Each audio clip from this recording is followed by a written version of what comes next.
Spring in Havant is known for the diverse range of performances that occur on its intimate stage, and this week is no exception with a performance previously seen at the Edinburgh Festival. We're doing a performance piece tonight here in Havant called The Last Post, which is a piece for trumpet, live electronics and text.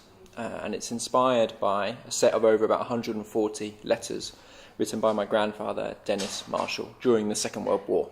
Looking at the human side of the conflict through the eyes of Tom's grandfather, the performance also seeks to invoke personal memories and feelings from the audience through use of technology. The source really was the letters. That was like the beginning of the piece. And then we were thinking of that time of conflict, of World War II, and the trumpet itself has a very strong link to that as well, with fanfares and with bugle calls. So we thought it would be interesting to combine these two things, but then where to take it next was to add some what we call live electronics to it. If an audience are just going to hear trumpet for an hour, that's maybe not the most interesting thing, even as a trumpeter, to say. So the live electronics take the sound of the trumpet and take the sound of this era of World War II with the technology and sort of make that into a much bigger, much more broader atmospheric piece.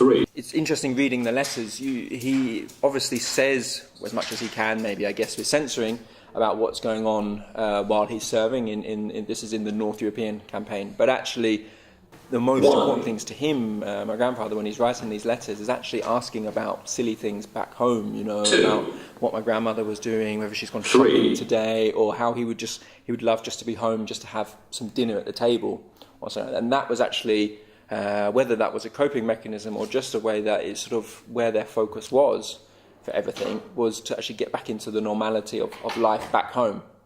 You can't hide from the nature of conflict, and there are some moments in the piece which are quite strong, but actually, it's for us, it's this power of the everyday actually is the most important thing, not just for getting you through what's going on, but actually just the way that everyone is linked together, whichever side of war that they're on. Actually, everyone really just wants to be home.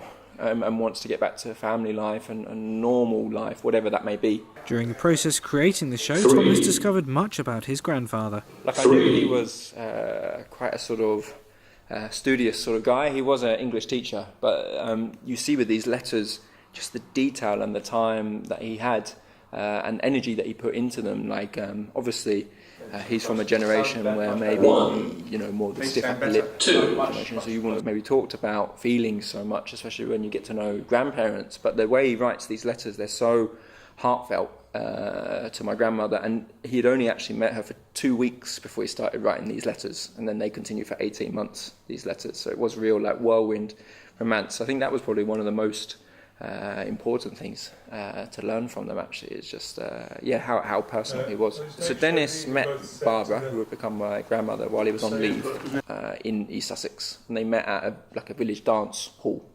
And we've tried to use that within the piece as well. So throughout the piece you get hints of the signals, of the fanfares of the trumpet, but also, especially in the last part of the piece, you get this idea of a dance hall.